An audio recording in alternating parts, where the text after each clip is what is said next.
السلام علیکم ورحمۃ اللہ وبرکاتہ۔ قاری محمد جاوید اشاعتی کے چینل میں آپ سب کا خیر مقدم ہے۔ آپ سے گزارش ہے کہ ویڈیو کو پورا دیکھیں اور لائک کریں اور چینل کو سبسکرائب کریں اور کمنٹ میں اپنی رائے ضرور دیں۔ جزاکم اللہ۔ آئیے میں آپ کو بتاتا ہوں، یہ رمضان المبارک مقدس مہینہ چل رہا ہے۔ غلطی ہم نے کی ہے اور توبہ اگر ہم کرتے ہیں، غلطی کرنے کے بعد اگر توبہ کرتے ہیں تو توبہ سے میرا رب کتنا خوش ہوتا ہے،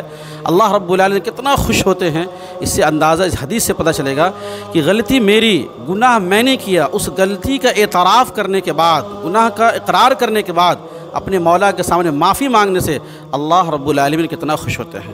اللہ تعالیٰ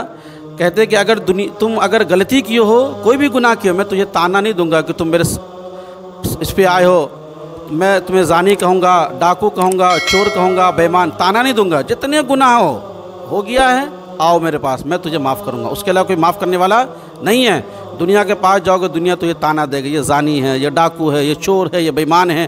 آپ کو تانا۔ لیکن اللہ کہتے ہیں میرے پاس کوئی تانا ملنے والا نہیں، تم میرے پاس آؤ، میں تمہارے سارے گناہوں کو معاف کر دوں گا اور ایسے پاک صاف ہو جاؤ گے جیسے التائب من الذنب کمن لا ذنب لہ، ایسا کہ جیسا کبھی تم نے گناہ کیا ہی نہیں ہے۔ اب میں جو بتا رہا کہ حدیث میں کہ بندہ جب توبہ کرتا ہے، استغفار کرتا ہے، اللہ کے سامنے معافی مانگتا ہے، تو حدیث میں ہے کہ مثال دی گئی کہ ایک شخص سفر کر رہا ہے اور اپنے جانور پہ وہ سفر کر رہا ہے، اسی جانور پہ زاد راہ رکھا، کھانے کا کچھ سامان رکھا ہے اور بہت طویل سفر پہ ہے اور بالکل بے آب و گیان چٹھیل میدان میں جب جاتا ہے، پہنچتا ہے وہ انسان، تو آرام کرنے کے غرض سے وہ رک جاتا ہے، ٹھہرتا ہے، درخت کے پاس جا کر ایسا ٹیک لگا کے آرام کرنے لگتا ہے۔ جب آنکھ کھلتی ہے تو دیکھتے جانور وہاں سے غائب ہے اور جو کچھ کھانے پینے کا سامان تھا زادیرہ اسی جانور پہ تھا۔ اب دیکھتے وہ جانور غائب ہے، وہ بندہ بڑا پریشان ہوتا، ادھر تلاش کرتا، ادھر تلاش کرتا، چونکہ اس زمانے میں آبادی دور دور تو تھی، وہ ادھر تلاش کرتا، ادھر تلاش کرتا، اس کو بالکل نا امید ہو جاتا ہے کہ میرا جانور مجھے دکھ نہیں رہا ہے، اب جو کچھ کھانے پینے کا سامان تھا وہیں ہے، میرے پاس آگے جانے کے لیے نہ کوئی سواری ہے، نہ کھانے کے لیے کوئی چیز ہے، اب بالکل نا امید بے بس ہو جاتا ہے کہ اب تو لگتا ہے میری موت ہوگی، اور بالکل تھکا ہارا اسی درخت پر لیٹ جاتا ہے، اپنے موت کا انتظار کرتا ہے کہ اب تو میں پتہ نہیں کب موت آ جائے۔ کچھ پل کے لیے اس کو آنکھ لگ جاتی ہے، نیند آ جاتی ہے، پھر جب بیدار ہوتا دیکھے جانور سامنے موجود ہے، کتنی خوشی اس کو ہوئی ہوگی۔ جو انسان اپنی زندگی سے بازی ہار چکا، بالکل نا امید ہو چکا، امید کی کوئی کرن نہیں تھی، لیکن اچانک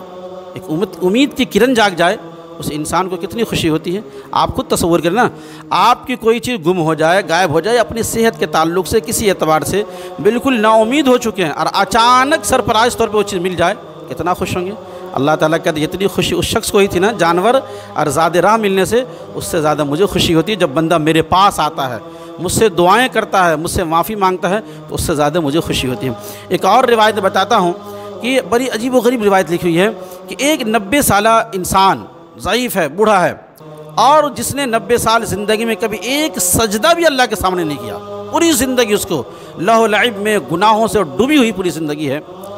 اور اس نے اپنے بال بچوں کے لیے، بیوی کے لیے بے پناہ قربانیاں دی، بڑے شاندار گھر بنائے، محل بنائے، سب کچھ، لیکن جب بندہ بڑھاپے کے دہلیز پہ پہنچتا ہے تو یہی بیوی، یہی بچے جو ہے دھوکہ دیتے ہیں، داغ مفارقت دے دیتے ہیں کہ آپ میرے لائق نہیں ہیں، بیوی بھی نہیں پوچھتی، بچے بھی نہیں پوچھتے ہیں، اور جیسے آج بھی جب ماں باپ ضعیف ہوتے ہیں کچھ لوگ اولڈ ہاؤس میں ڈال دیتے ہیں، وہ بندہ بالکل پریشان ہوتا ہے کہ میں نے اتنی محنت کی، اتنی مشقت اپنی بیوی بچوں کے لیے کیا، آج جب میں اس لائق نہیں ہوں، کمزور ہو چکا ہوں، بے بس ہو چکا ہوں، تو میری بیوی میرے بچے میرا ساتھ چھوڑ دیے ہیں، اب روتا بلکتا در در کے ٹھوکریں کھاتا ایک اللہ کے در پہ جاتا اور کہتا میرے مولا میں نے بڑی ٹھوکریں کھائی،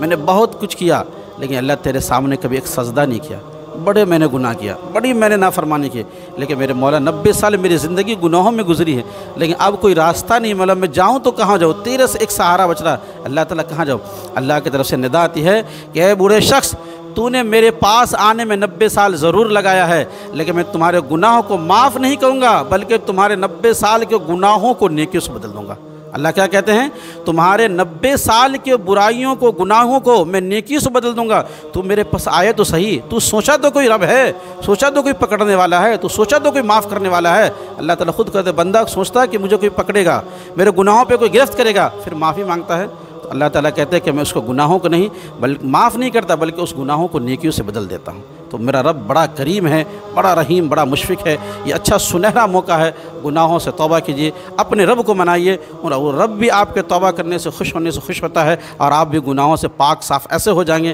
جیسے کوئی بچہ ماں کے پیٹ سے پیدا ہوتا ہے، گناہوں سے بالکل پاک صاف ہوتا ہے، ویسے انسان۔ اس لیے توبہ استغفار کرنے کی ضرورت ہے، اللہ کے سامنے رونے گڑگڑانے کی ضرورت ہے۔ توبہ کے لیے 3 شرط ہے، جو غلطی آپ نے گناہ کی ہے اس پہ ندامت، شرمندگی کا اظہار ہو، آئندہ نہ کرنے کا ارادہ کہ اس گناہ کو کبھی نہیں کریں گے۔ نمبر 3 یہ ہے کہ اس گناہوں پہ رو رو کے اللہ سے معافی مانگ رہی ہے، یقین جانیے اللہ رب العالمین آپ کے گناہوں کو معاف کر دیں گے۔ توبہ اور استغفار سے دنیاوی بھی فائدے ہیں، اخروی فائدے ہیں۔ امید ہے انشاءاللہ بات سمجھ میں آ گئی ہوگی۔ السلام علیکم ورحمۃ اللہ۔